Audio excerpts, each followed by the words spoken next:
This is an Arctic Cat 500, and I've got this thing running great. I even pulled a sled off a lake, and I didn't even take the belt off the sled. I just dragged it off the lake. So it's running great, lots of power, but it has one issue left, and that is the choke cable. Now, you can see the choke cable's broken there. So the only way right now I can make the choke work is just by physically pulling the cable out. So I got a new cable. Now what I'm going to try and do is reach in there with some needle nose pliers and see if I can turn that out. And if I can't, then I'm back to pulling the gas tank off to get at it. I hope not. You know, I might be able to get it out and then not get the new one in. So this is what I got. So I'm gonna get in here and see if I can get the old one out. If I can get it out, what I'm gonna do is I'm going to get some electrical tape and try and tape the ends of the cables together so that I can pull. I'm gonna pull it probably from the top side down to the bottom. I'll pull it out this way.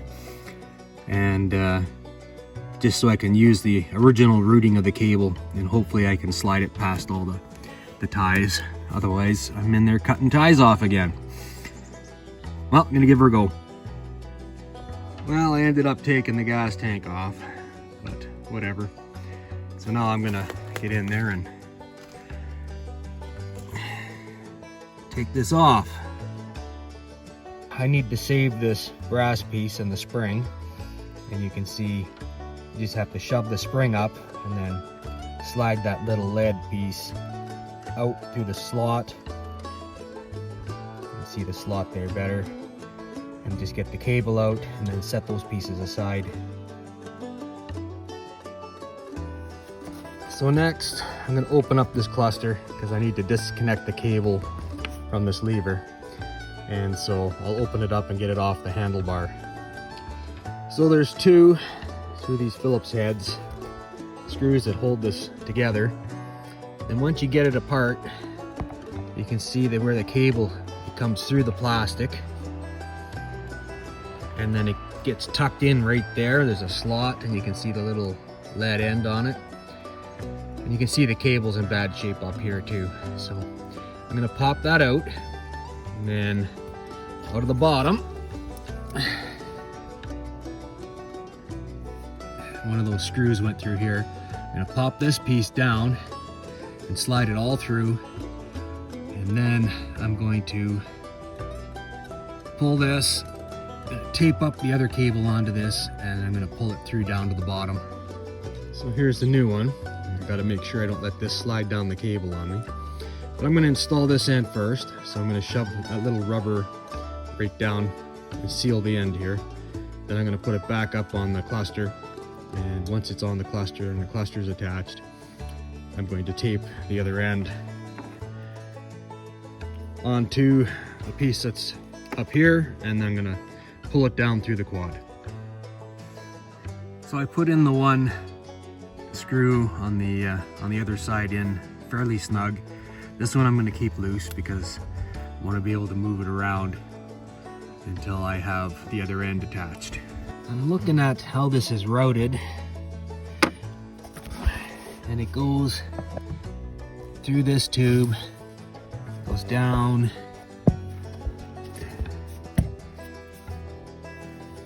it's hard to get in here to see, but you can see where the cables come out the bottom.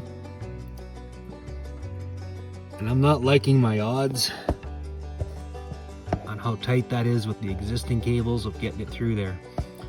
So what I'll probably do then is I'll just pull the other one out. I'll run it down to the bottom, so it'll be close to the original route,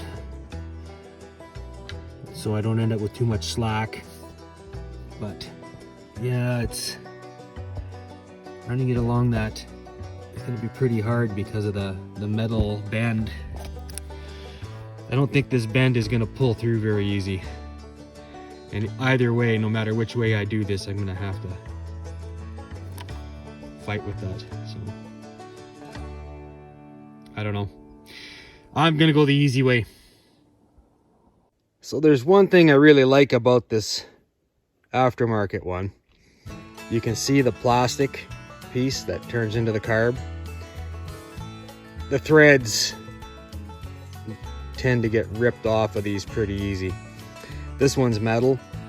Now they're a different depth, so I'm not sure how that's going to work out, but I'll figure it out.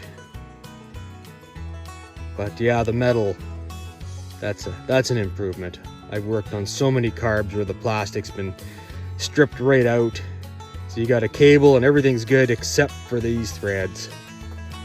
So let's see how this fits. So I'm going to put the spring and the little plunger needle on there, and then see if I can put this in.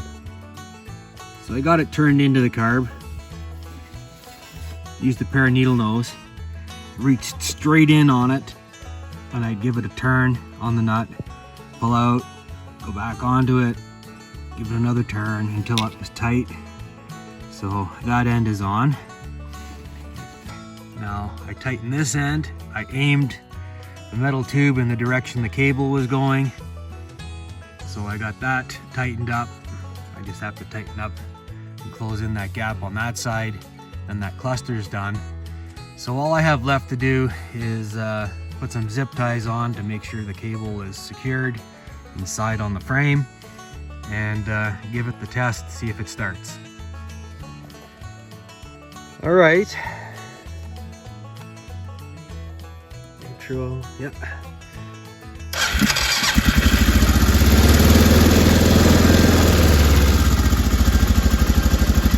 Well, seems to work.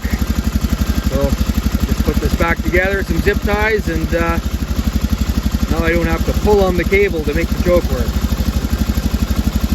So I'm not promoting this product, but if you were wondering, this is I bought it off of Amazon. These are the numbers on it, and that came with that metal end on it, so I kind of like it. Get what you want.